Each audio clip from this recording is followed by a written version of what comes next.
Wasn't that movie great? What was it called? Halloween Re-Erection. Yeah, he went deep. Oh, wait a minute. Oh, wrong movie.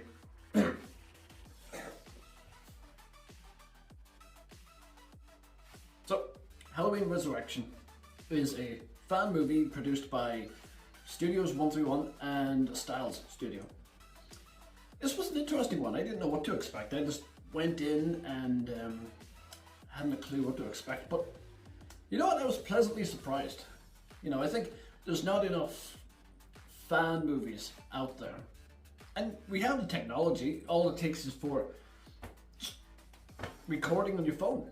You know, just if you have a decent camera, you can make any movie. Anybody can make a movie. So I think everyone should be trying to do that more often, you know. It raises awareness too, you know. So, Halloween Resurrection, you have this movie where basically it's Haddonfield and Halloween's basically cancelled. You know, there's no trick-or-treaters allowed, there's no anything allowed. And I like how it starts off with the same song that Halloween ends. I know.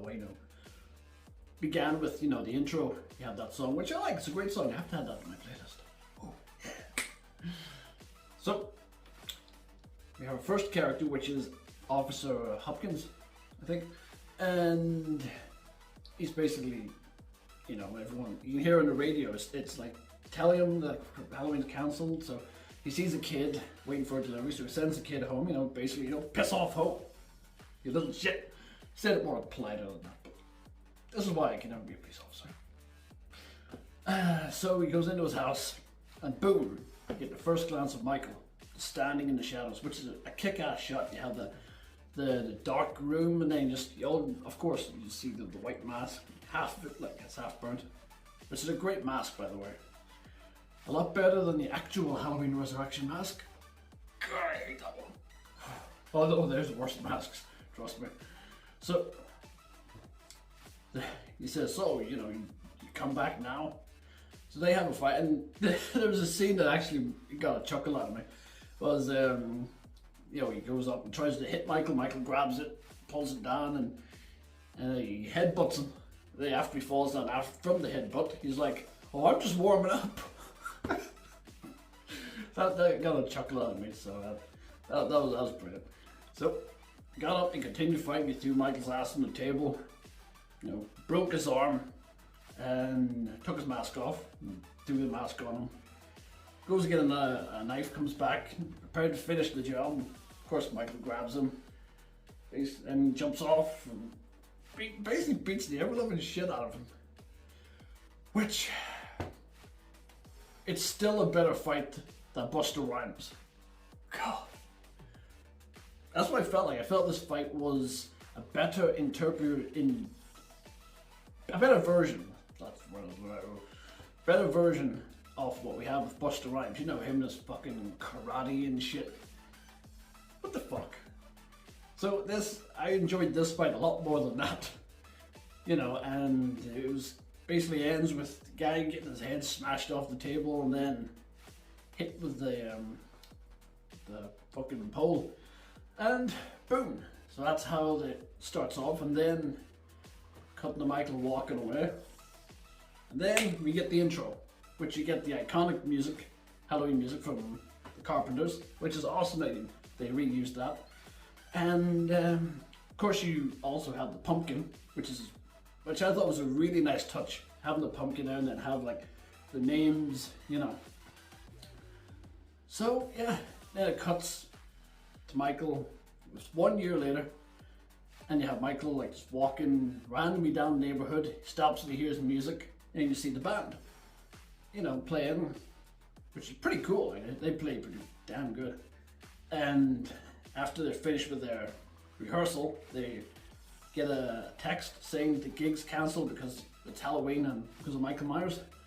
And of course, there's the one guy who's skeptic. He's like, Michael Myers doesn't even exist. What? Bullshit. So he goes outside for a smoke. His friend plays a trick on him. He jumps up like with a white mask. Great touch, by the way. and scares his ass. He's like, hey, Michael, fucking you do this to me, fucking, you know. They have the little tiff. And then goes black, you hear a big scream, then cuts again, the guy's dead on the floor. I bet he believed him. No. So his friend screaming sees him. At this point, I was thinking, oh, this was a bad move. Basically, instead of running out the front door, down the neighborhood, as you would do, she runs upstairs. And that was my first part. Dude, what are you doing? And warns his friend who's at the top of the stairs, hey, what's going on? What? Michael fucking fired this one. So he runs down, gets his ass killed. Great job. Then she comes back down with a gun. Then I was thinking, okay, not such a bad move then. All right, that was actually a clever move. Came down with a gun, and it was a shot I thought was so cleverly done. Where you see her with a gun, and you see somebody in front of her coming up. You don't see them because the focus is on her, and the rest is blurred.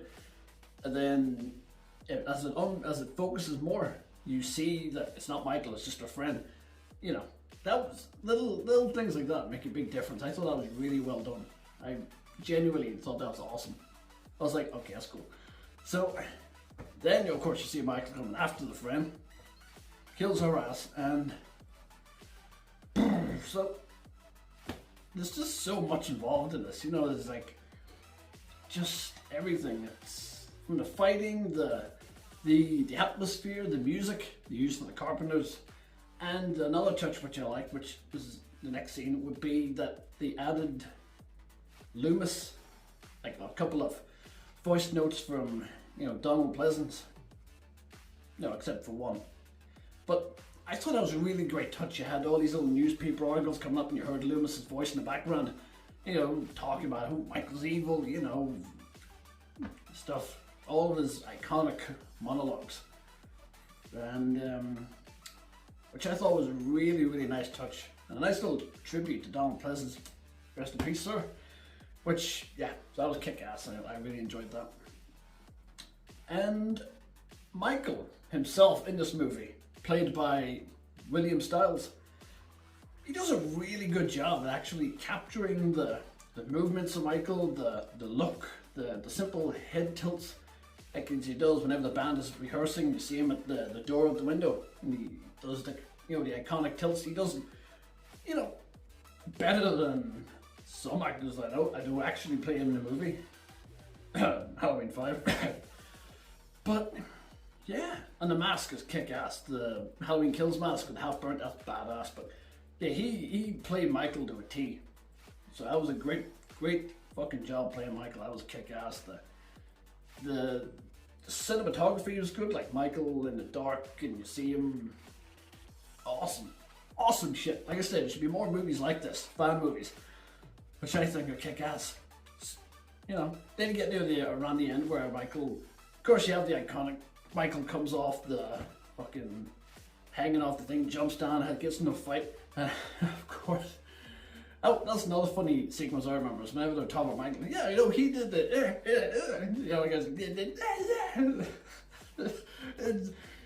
I like it because it feels like someone just is recording a camera without telling him, you know, so it's like a normal conversation. It's not like really badly like acted. In fact, there isn't any bad acting in this at all. It's actually really decent, very well produced and very well put together. So yeah, get the final fight. Michael, you know, kicks someone's ass, he has a knife, gets stabbed, so he's like that. And then of course, once again he gets shocked in the balls, and you hear that, you hear that little grunt. I mean, if it were me and someone shocked me in the balls, I'd probably be a lot more higher pitched, like, but that's just me. Stay away from the nuts. Leave us alone. So, he's dead, and the scene ends, and then the last scene is basically, you know, the same as Resurrection, you know, wheel the body into the ward or an autopsy, whatever, and You know, she takes the mask off, and which I like how the camera turns like a reddish, like a filterish type of look, like before he opens his eyes. And you have that little moment then, like, doo, and then that's the end of the movie. So, for me, it's like how I would have liked the actual Halloween Resurrection to have been. You know, I know it's based in one house with cameras and all that shit. You know, but I like how this doesn't copy and paste. This is like, you know, they have their own little story to tell, and that's what they do. They tell it, and they tell it well. You know, I would prefer this type of version of Resurrection, where Michael's just walking around a neighborhood, just slaying bitches, left, right, and center. So that's how it should have been. So, totally a fan of this. I've actually watched it twice now, and I know I'm gonna watch it again. It's a fun little movie. I liked it. I really enjoyed it. So. They did a great job. So, if I were to score it, I would say 7.5 out of 10. No, maybe 8. No, I'll stretch to 8. I'd say 8. Yeah, 8 out of 10. The only slight thing that got me, and it was only in maybe one scene where like, there's like a lady and she's talking and the music is a little too high, so you can't really hear it. And I had headphones in. You know, but that's just a nitpick. That's genuine nitpick. Everything else was awesome. You know, it's not a really, really great job. So, great job, guys. And like I said, if we can all make movies like that, and I should say to Studio 131 and, you know, Style Studio, don't pull an actual Resurrection stunt. Leave an opening for a movie and not give us anything. Give us a sequel. We deserve a sequel. I would love to see a sequel. I'd watch it in a heartbeat, day one. So, yeah. Or maybe go to Friday the 13th if you want to, you know, yeah, you're capable, you've got the resources. Yeah, top quality movie.